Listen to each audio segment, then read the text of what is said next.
ఈరోజు తోడేళ్ళందరూ కూడా ఏకమై ఒక్క మీ జగన్ మీద, మీ బిడ్డ మీద ఇంతమంది ఏకమై ఈరోజు యుద్ధం చేస్తా ఉన్నారు.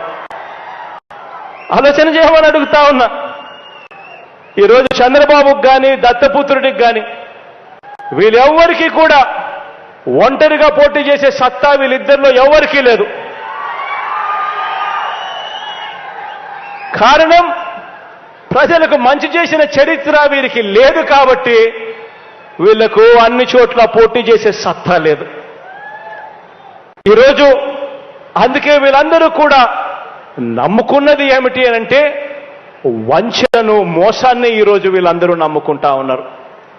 ఈరోజు అమలు చేసిన మంచి కానీ, అమలు చేసిన మంచి స్కీములు కానీ ఇవేవి లేవు కాబట్టి ఏకంగా మోసాలకు ఈరోజు మేనిఫెస్టో అట, ఇద్దరు కలిసిస్తారట, రంగురంగుల వలలతో ఈరోజు ప్రజలను మోసం చేసేందుకు వస్తా ఉన్నారు. అన్ని వర్గాలను వంచిన ఈ బాబు ఇప్పుడు కొత్తగా మరికొన్ని వాగ్దానాలతో వస్తా ఉన్నాడు. మొన్ననే 6 గ్యారంటీలు అన్నాడు.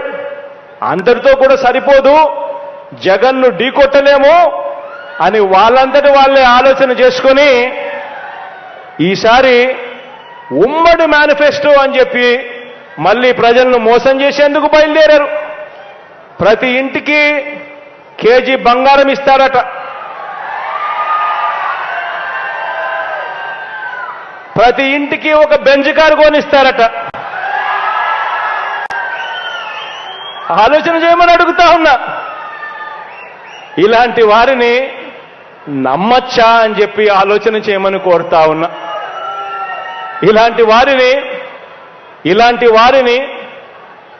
వారి బుద్ధిని చూసినప్పుడు, ఇలాంటి ఆలోచనలు చూసినప్పుడు వేమన రాసిన ఒక పద్యం గుర్తుకొస్తుంది. చెప్పమంటారా? ఎలుక తోలు తెచ్చి ఏడాది ఉతికినా కూడా నలుపు నలుపే గాని తెలుపు కాదు.